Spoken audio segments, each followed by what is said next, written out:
সময় মায়েদের শাড়ি থেকে কম দামি হয়। বাবাদের ওয়ার্ডরোব ভর্তি জামা কাপড় থাকে না। বাবারা একটা ঘড়ি বৃদ্ধ না হওয়া পর্যন্ত হাতি থাকে। বাবারা এক জোড়া জুতা চালায় বছরের পর বছর। বাবারা কম দামি মোবাইলটা একেবারে নষ্ট না হলে ফেলে দেয় না। বাবারা রোদ বৃষ্টি মাথায় নিয়ে সঞ্চয় করে। বাবারা সব থেকে সস্তা হোটেলে খায়। নিজের জন্য সব থেকে কৃপণ বাবাটা তার স্ত্রী সন্তানের জন্য সব থেকে বেশি ব্যয় হিসাবী। বাবারা একেবারে বাধ্য না হলে কখনো না বলে না। বাবারা ভালোবাসি এই কথাটা বলতে জানে না, করতে জানে। পৃথিবীর সব পুরুষ খারাপ, সব জন্মদাতা খারাপ, কিন্তু একটাও খারাপ বাবা নাই। মানুষটা মোমবাতির মতো, নিজে গুলে পরিবারকে আলো দেয়, আর সেই মানুষটা হলো বাবা। সন্তানের হাতে নতুন মোবাইল তুলে দিয়ে যে নিজে পুরাতন মোবাইল ইউজ করে। বাবারা সবসময় নিম পাতার মতো হয়, কিন্তু আমাদেরকে বড় বৃক্ষের মতো ছায়া দিয়ে রাখে, যার কারণে সূর্যের তাপটা আমাদেরকে ছুতে পারে না। এই পৃথিবীতে যাদের বাবা নেই তারা বুঝে এই পৃথিবীতে স্বাধীনভাবে চলতে বাবাকে কতটা প্রয়োজন। বাবারা হাসে না, তারা পরিবারের মুখে হাসি ফোটায়।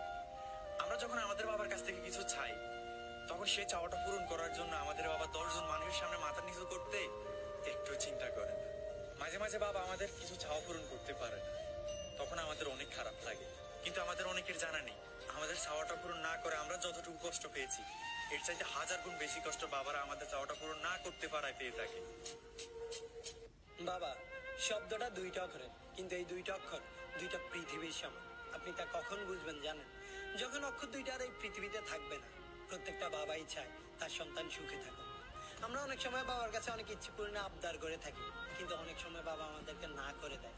তখন আমরা হয়তো ভাবি আমাদের বাবা আমাদেরকে ভালোবাসে না, কিন্তু আপনি হয়তো জানেন না আপনাকে না করে দেওয়ার কারণে আপনি যতটা কষ্ট পেয়েছেন তার চাইতে 1000 গুণ বেশি কষ্ট বাবার হৃদয়টাকে ক্ষত বিক্ষত করে দেয়। আমাদের মা হয়তো তার ভালোবাসাটা প্রকাশ করতে পারে, মুখে বলতে পারে ভালোবাসি, কিন্তু বাবা তার ভালোবাসাটা প্রকাশ করতে পারে না, শুধু নীরবে ভালোবাসতে জানে। জীবনের এই চলার পথে আমরা আমাদের বাবাকে অনেক বেশি ভালোবেসে ফেলি। আমরা তা কখন বুঝতে পারি জানেন? বাবা মারা যাওয়ার পর। আমরা হয়তো আমাদের মাকে অনেকবারই বলেছি ভালোবাসি মা, কিন্তু বাবাকে হয়তো এখনো একবারও বলে হওয়া ওঠেনি ভালোবাসি বাবা।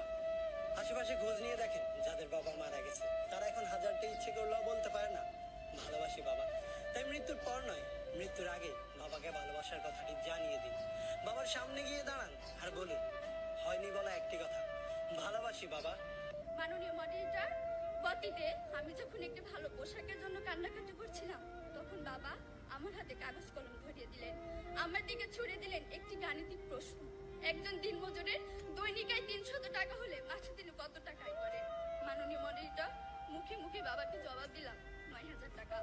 বাবা আমার কাছে হাত রাখলেন, চুলের মাঝে হালকা বিলে কেটে বললেন, মারে তোর এই বাবা হাই স্কুলে শিক্ষক হিসেবে মাসে 8000 টাকা বেতন পায়। আমি কোনো প্রশ্ন করতে পারিনি বাবাকে, লজ্জায় বাবার মাথাটা নিচু হয়েছিল। পৌরাত্বের দ্বার প্রান্তে দাঁড়ানো বাবার বয়সে চোখ হতে খসে পড়ে জল। জানি না মাননীয় মডারেটর, আমার বাবার বয়সে চোখ থেকে খসে পড়া জল শিক্ষার মানকে কতটা টেনে তোলার যোগ্যতা রাখে। মাননীয় মডারেটর, এই যদি হয় শিক্ষাগুরুর জীবন, তাহলে একটা সময় হয়তো এদেশে আর কোনো শিক্ষকই পাওয়া যাবে না। এমন বাংলাদেশ আমরা কখনোই আশা করি না।